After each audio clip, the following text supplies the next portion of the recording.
Thank you very much, Madam President. I have distributed a written report, so I don't want to go through all of it. And if there are questions on that report, I can take them now. I had prepared, Madam President, a little presentation which was going to reflect what most of you and the Treasurer already covered, which was a list of thank you. I wanted to thank the hosts of the last meetings, but you've done it already. Maybe I should say repetitive juvent.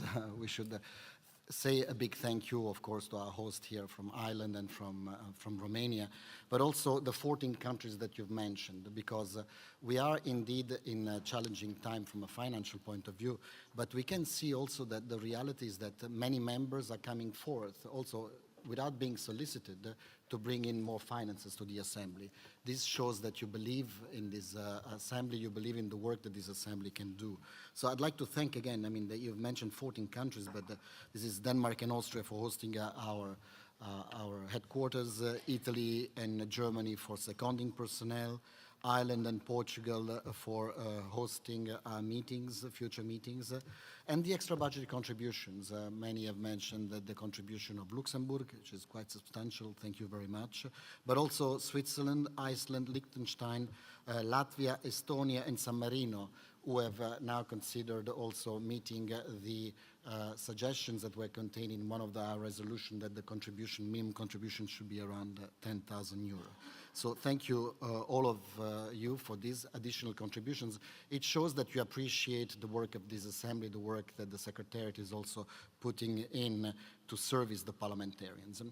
Madam President, as we've gone through the thank you now, I think one word has to be said about this meeting. I mean, really, historically, we've never had so much we've had, of course, difficult political situations, but never have we've had such a very charged international political agenda with the wars ongoing. We are all on our phones receiving alerts of the latest attacks. And wars that go also beyond our area of responsibility. We say this is an assembly that stretches from Vancouver to Vladivostok. The Middle East is not part of our area of responsibility. And yet, under your leadership, Madam President, you have understood that it is important for 323 parliamentarians representing 1 billion people to also debate issues that are, yes, not directly into our area of responsibility, but have an impact on our region. So I think we are doing a great thing in these 3 days in Ireland to, of course, discuss the issues more pertinent to our region, the conflict waged by the war of aggression of Russia against Ukraine, but also to discuss the situation in the Middle East. And as all conflicts, but especially this one, it's a very divisive conflict. We've already heard today in the Standing Committee, which I remind colleagues, is just the governing body of the Assembly. It's not the place where we do the main political speeches. They will be done in the plenaries later on. But you can see that the spirits, the sentiment of members are very hot. People want to speak, want to talk about these issues.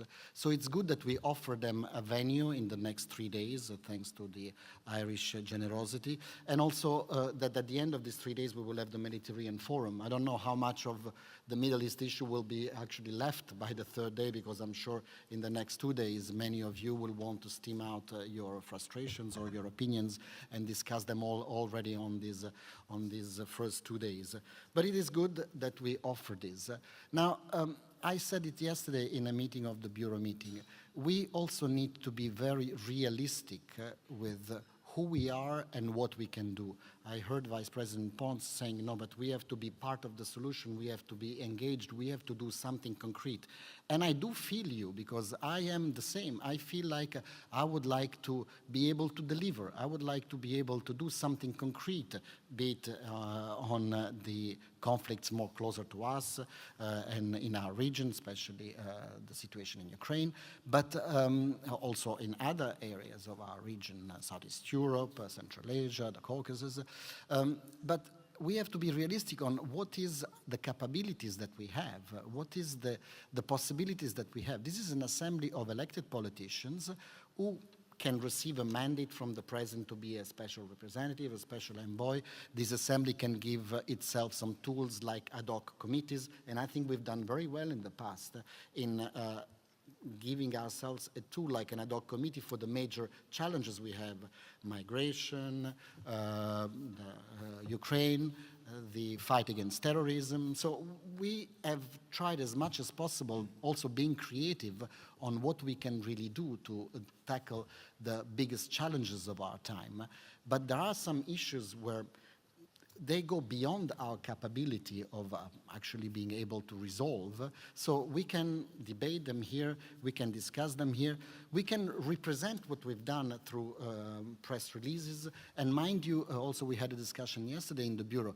Many of these issues, especially the Middle East, are very divisive. We've heard already here different opinions. We've heard some criticism on your report, Madam President, which I would like to remind members, this is not a political document of the president. It's just an account of the activities of the president from the last time we met up to today. It's not the major political presentation of the president. The president makes a political presentation of the Assembly, which is summed up by the declaration, by the annual declaration of the Assembly. She will make it, she did it one in Vienna at the Permanent Council for the ambassadors in Vienna, and she will make a major address in Valletta on the 4th of December when she meets the ministers. This is where the political positions of this Assembly, summed up in the Bucharest Declaration, are presented to the ministers.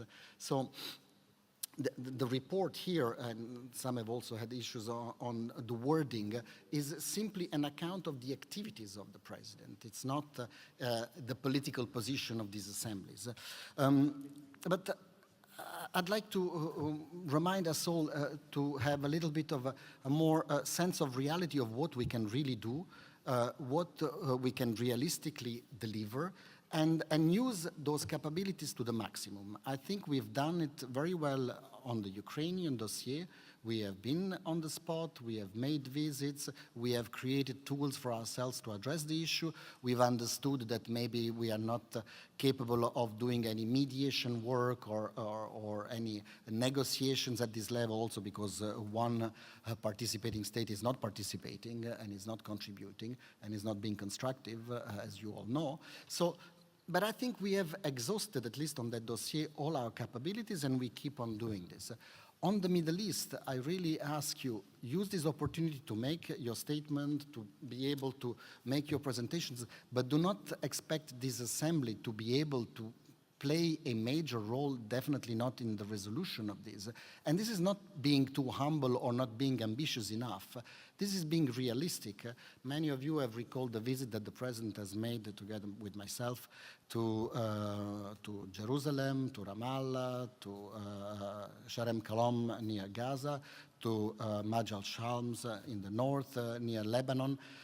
We have gone and we've made a very balanced visit, I would say, Madam President. We visit all the aspects of this conflict, but we were really in the position of listeners rather than being able to offer anything, because we do not have the capabilities besides our good intentions and the positions which sometimes are very divided in this assembly, considering our membership and our political convictions. So we've offered that, we have offered the possibility to listen, the possibility to be near, the possibility to debate, but I don't think we have the capability to enter into something that is bigger than ourselves and think that we can resolve conflicts, because I think we would not be paying a sign of respect to our own institutions. And our own institution is very serious and has done great work in many dossiers. One thing that we do great is election observation missions, and this is the great thing I would like to say, Madam President. For the first time, we have 5 elections in a row. Within 4 weeks, we have 4 elections. The major number of participants ever for an election observation missions in the United States, 180 members are participating in this mission.